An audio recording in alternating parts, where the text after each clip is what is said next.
Друзья, всем доброго времени суток. Заехал на новый объект, проект Хрущевка, то есть пятиэтажечка.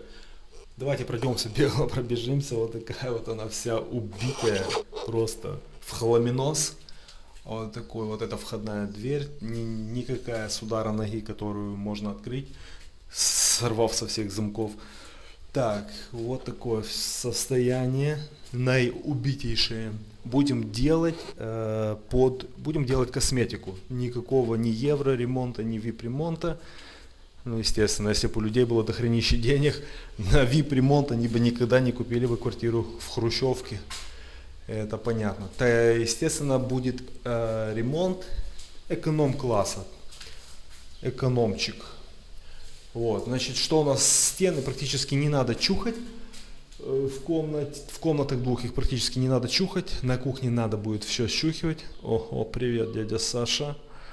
Вот, потолки надо везде щухивать. Вот, потолки я объяснил заказчику, что, ну, они, как бы был вопрос, снимать их или не снимать. Опять же, может сэкономить денег, но объясняю всем, экономить на этом нет смысла. Видите, как прыгают вот эти вот скачки, бугры, то есть он с одной стороны как будто нормальный, да, вот, ну как нормальный, он убитый реально, то есть, ну в плане, что нету трещин, он не сыпется, он не растрескан и он не бухтит, да, он просто вот так вот ногами был пошпаклеван.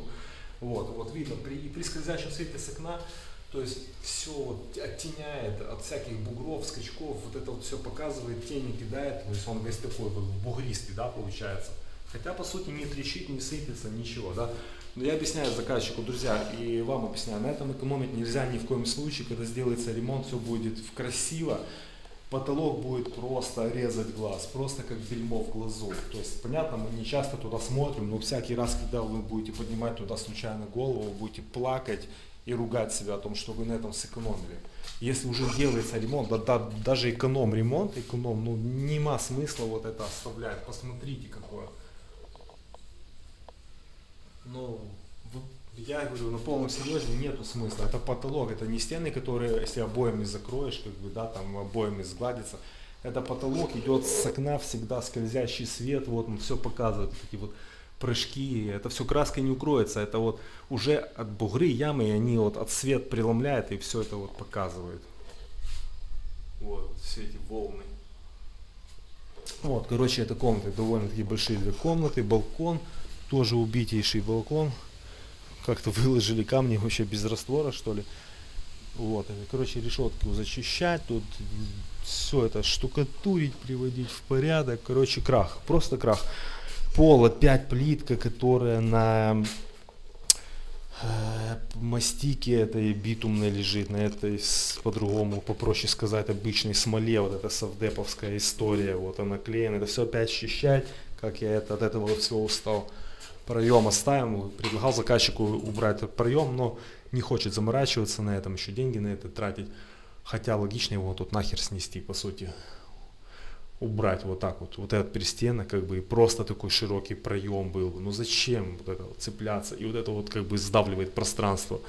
Вот это вот сверху, да, нависание. Ну, и тут двери не будет по-любому, понимаете? И не будет, и нафиг она и по логике. Вот здесь дверь, это коридор проходной. Какого хера вообще так, ну, застройщики раньше вот это вот придумали. Это все надо вот так вот демонтировать и просто коридор высвободить было бы в идеале, но заказчик отказался, это хозяин-барин. Тут у нас в покраске все в санузле, все зачищать, масляная краска, все зачищать надо здесь. Под эту вот отштукатуривать стену надо, под эту толщину. И вот кухня тоже вся в покраске масляной. Вот мой любимейший фиолентик новый, шлифмашинка по бетону, который обзор я показал, вам отдельно снял. Так, окна меняются, там менены, здесь окна меняются, сантехника уже новая. Короче, ту закладывать камнями, вот все убитое, все будем делать. Вот. Но я думаю, здесь выйдет все, уже наконец-то выйдет с моими руками. Почему я это говорю? Потому что вы, наверное, когда смотрели пару последних моих видеороликов про несколько ремонтов квартир, где был последний, нету концовок, нету отделки финишной, покраски, нету обоев, ламината, плинтусов нету, да, вот это все финиширующие истории нету. Такая вот непонятная тенденция, друзья, что в последнее время действительно кризис как-то ударил по карману, видимо, и люди на этом начинают экономить. Когда ближе к финишу уже человек понимает, что уже бюджет уже иссяк, и что он сам, проще ему самому уже покрасить, там, поклеить обои. И вот последние были 2 работы подряд. С предпоследней я ушел, там заказчик сам линолеум китает, плинтуса, двери сам ставил, красить все будет сам. Вот. И с последней, опять же, я уходил, работу ушел, там опять же заказчик сказал, что все будет сам красить, там, короче, вся вот эта доводка, уже косметика, заказчик делает сам. На самом деле, друзья, уважаемые заказчики, на этом нету смысла экономить.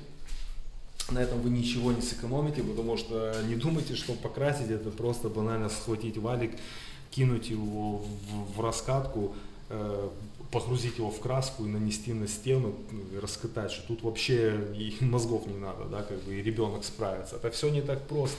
Качество будет всегда только у мастеров, тех, у которых набита рука. Чтобы не было потом по этой покраске подтеков, чтобы разная фактура не была здесь грубая, там мелкая, чтобы не начала задираться она у вас, чтобы она у вас держалась нормально, чтобы вы не перегрунтовали поверхность. Короче, на каждую, казалось бы, покраска вроде просто, но там столько нюансов, друзья. Даже вот я как мастер уже с большим опытом, еще вот и на сегодня, еще какие-то нюансы для себя делаю выводы, понимаете. А кто первый раз берет эти кисти валики, накосячит, просто не ходи к гадалке. Вот, поэтому и не стоит на этом экономить. Обои поклеить тоже, ну как бы поклеить-то можно, но будут ли они вас потом радовать, понимаете? Это частая история, человек думает, что он сэкономит деньги, все сделал, мастера отшпаклевали, все, заказчик сам клеит обои, а потом просто плачет от того, что ему не хватило мозгов сделать нормально, короче, довести все до ума, и чтобы мастера поклеили обои, потому что стыки отклеиваются, пузыри под обоями воздушные, где-то обоины там, ну еще где-то там к багету неправильно подрезали обоину. Ну вот, короче, вообще нельзя.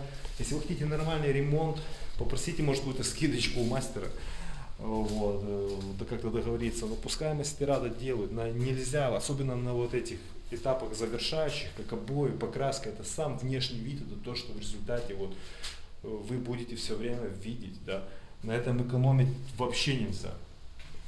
Это должно делать мастера, у которых набита рука. Все, друзья, спасибо вам за внимание, буду тут, короче, вычухивать это все дело и буду вам все показывать. Все, давайте, до скорого, спасибо за внимание, мне лайк, подписка, пока.